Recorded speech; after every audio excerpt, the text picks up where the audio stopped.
If you're an accomplished woman who looks successful on the outside but feels tired, restless, or quietly disconnected on the inside, you're in the right place. This channel is for women who've done everything they were taught to do, built their career, carried responsibilities, served faithfully, and are now asking deeper questions. How do I lead, live, and succeed without burning myself down in the process?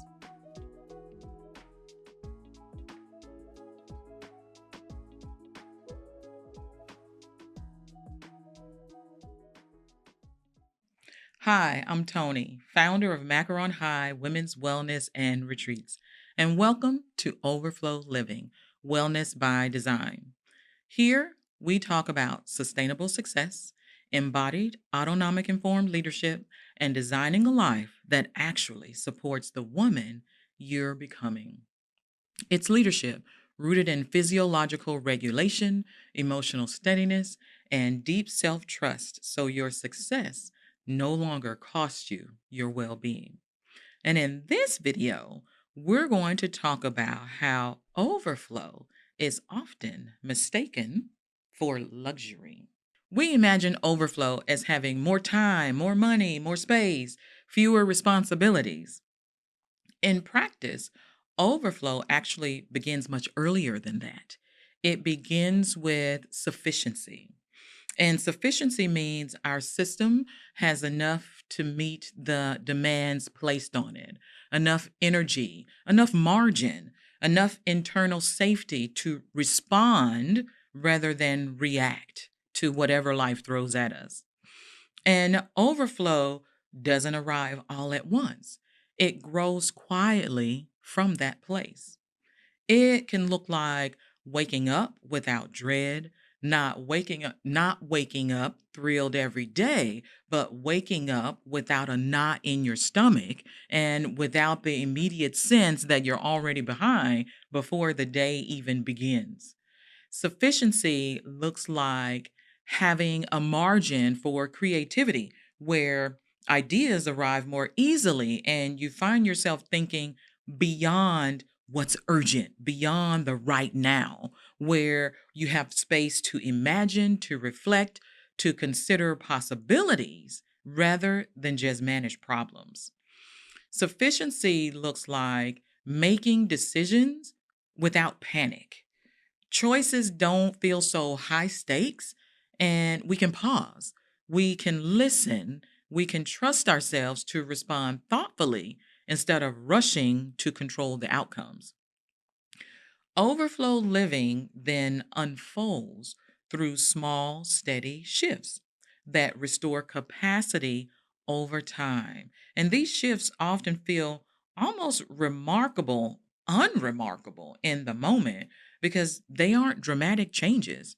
They're subtle recalibrations. You might go to bed a little earlier. You might say no without over explaining. You might stop pushing through signals your body has been sending you for years. You may allow rest to be more restorative than just functional. Over time, those choices compound. And as capacity grows, ambition starts to feel different. It becomes grounded rather than frantic.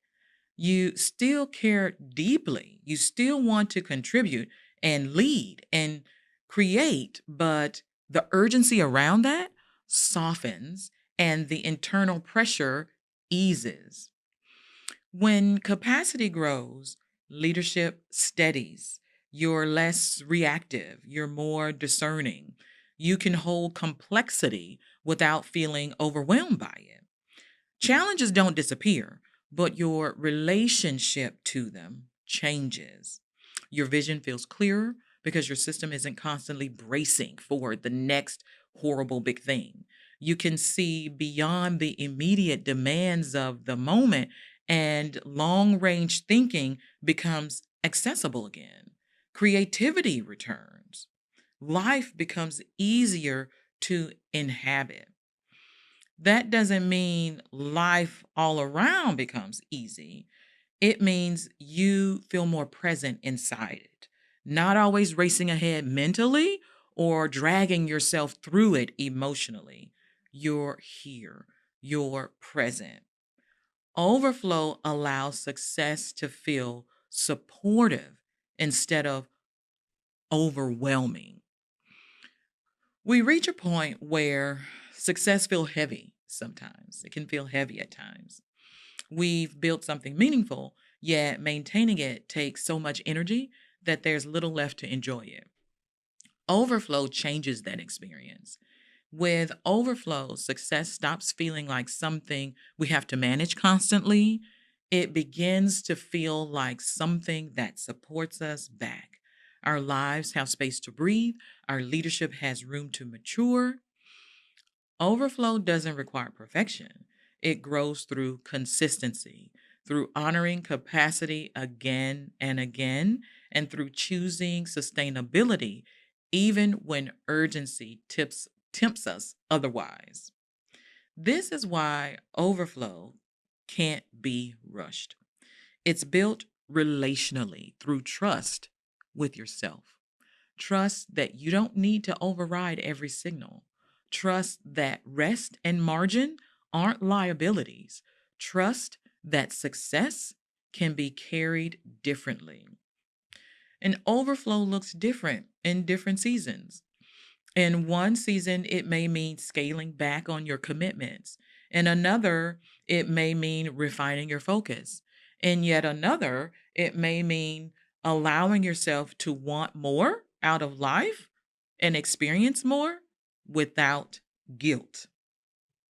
What stays constant is the relationship to capacity. Overflow grows where capacity is protected and replenished.